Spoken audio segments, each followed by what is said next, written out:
Today I want to share a recipe that I found in the Dish magazine. Now this magazine is produced by Lidl stores.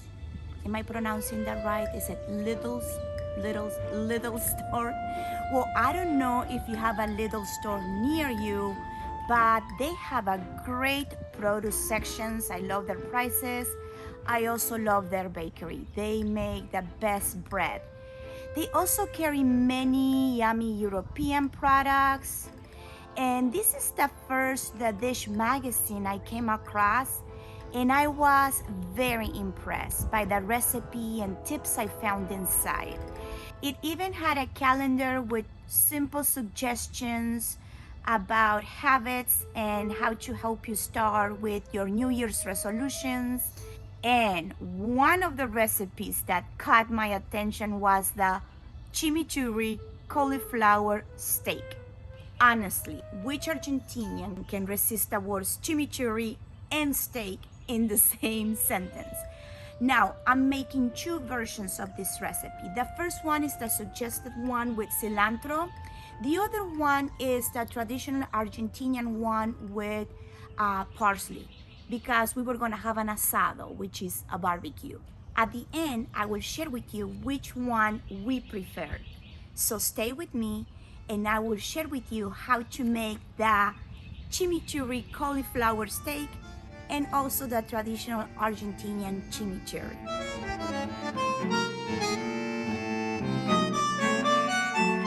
I am first chopping the garlic for the Argentinian chimichurri. I use 7 to 8 garlic cloves. Interestingly, the chimichurri for the cauliflower doesn't require garlic. Now it's time to chop the green herbs. I am going to start with the cilantro and the mint. I need 1 cup of cilantro. I am going to use a mini food processor. But first, I like to pre-chop my herbs, because sometimes the food processor may bruise the green leaves and turn them into a mushy consistency if you process them too much. We also need half a cup of mint leaves and the juice of half a lime.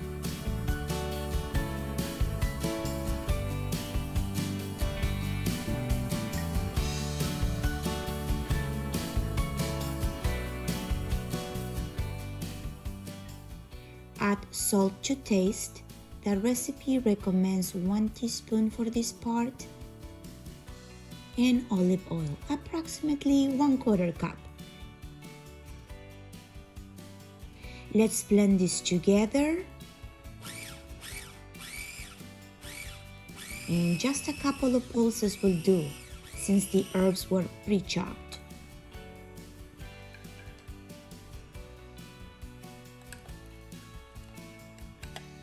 And I think it needs a little bit more oil.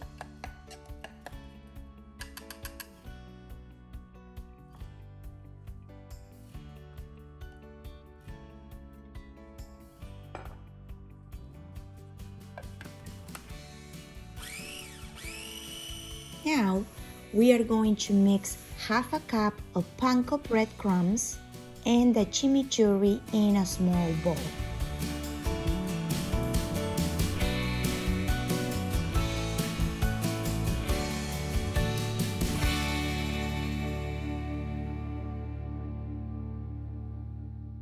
Now let's prepare the Argentinian chimichurri. I am making extra sauce for the asado, so I'm preparing a bigger batch. I am chopping approximately 2 cups of parsley. And remember, every Argentinian has their own variation of the chimichurri sauce. But basically you need garlic, parsley, oregano, oil, and your favorite vinegar. Some people even use lemon juice. Then you will add the herbs that you like or any spices that you like. And just as there's so many recipe versions of the chimichurri, there are also many different versions of how the chimichurri got its name. Some say the Irish immigrants had something to do with it, especially one called Jimmy McCurry, hence the Spanish pronunciation. Jimmy McCurry, Chimichurri.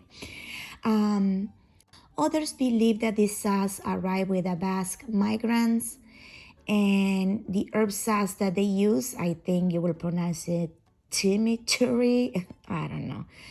And some even give credit to the native Quechuas who use a similar sauce.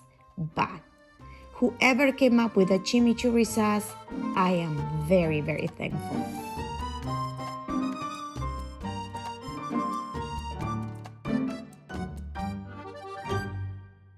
For this recipe, I am not using the food processor. So I am taking my time chopping the parsley. In a bowl, we are going to mix the parsley, 4 teaspoons of oregano. That sounds a lot, but I'm making a lot of chimichurri, and you can always use less. 2 tablespoons of red wine vinegar. And I like my chimichurri a little bit spicier. So I'm adding 1 teaspoon of crushed red pepper. Then you add salt to taste and black pepper.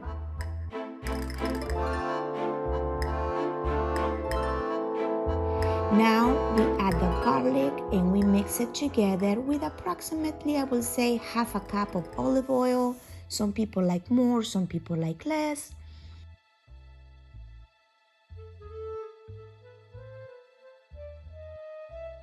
I am taking some of the Argentinian Chimichurri and mixing it with that, I will say, half a cup of panko bread in another bowl.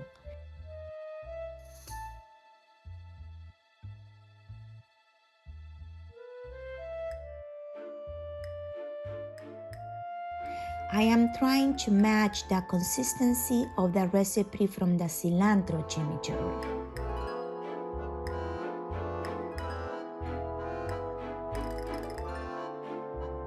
So here we have it, 3 sauces for tonight's dinner, which reminds me I need to go and put the costillas or short ribs in the parrilla.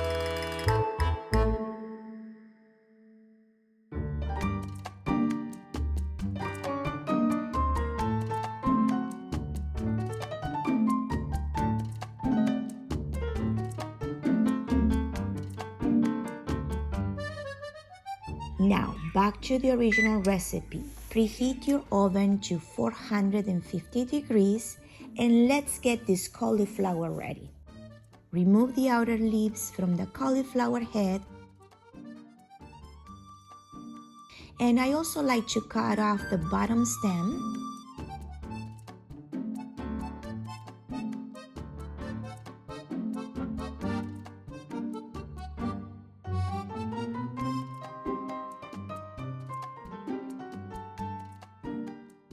And we are going to slice the cauliflower into thick slabs or steaks, because if you cut them too thin, they will just fall apart.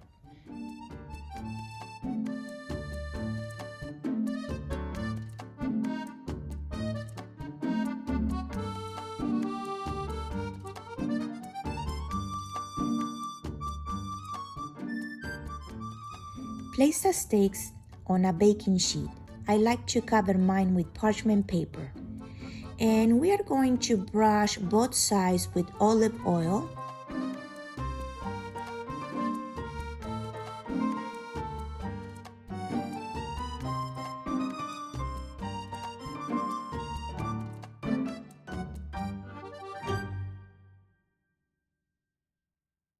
And the other teaspoon of coarse salt. I like to use diamond crystal salt, which is getting harder and harder to find. And now we're going to roast that cauliflower for 20 minutes.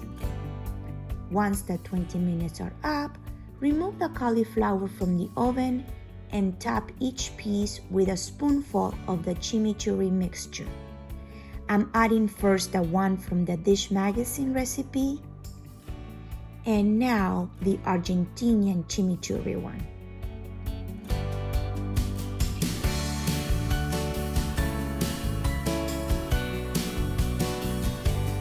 This is going back to the oven again for, let's say, 10 minutes or until you see that the topping begins to brown.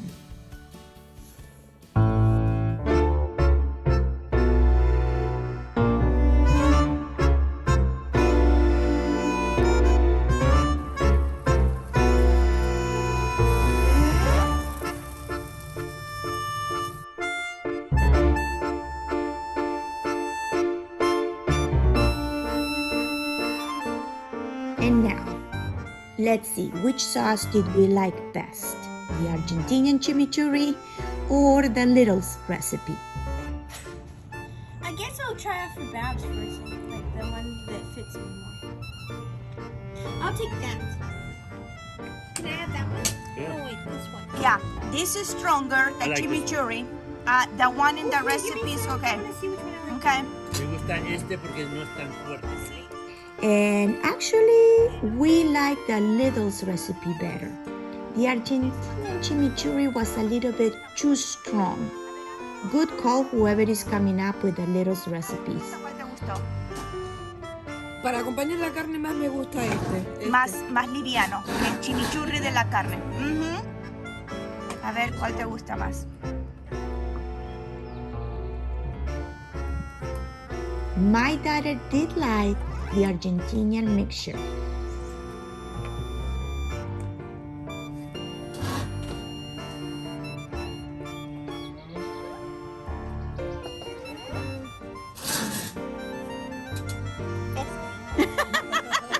¿Ese te gusta más? ¿Cuál? Este, wow, ok. A mí este me parece más suavecito. más suave. It's not as strong as the Argentinian chimichurri, so that's a little bit not as strong. Okay. Those are good. Oh, yes. Chimichurri arriba de las papas. Yes. Algo nuevo. It's good.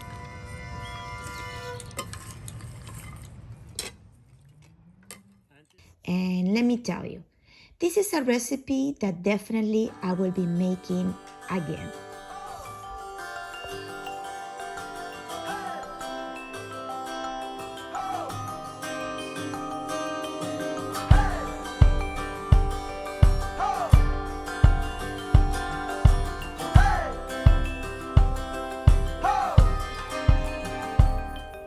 If you haven't done so, please consider subscribing to this channel. It really encourages me to keep making more videos. And remember, until we see each other next time, let's cook something wonderful together.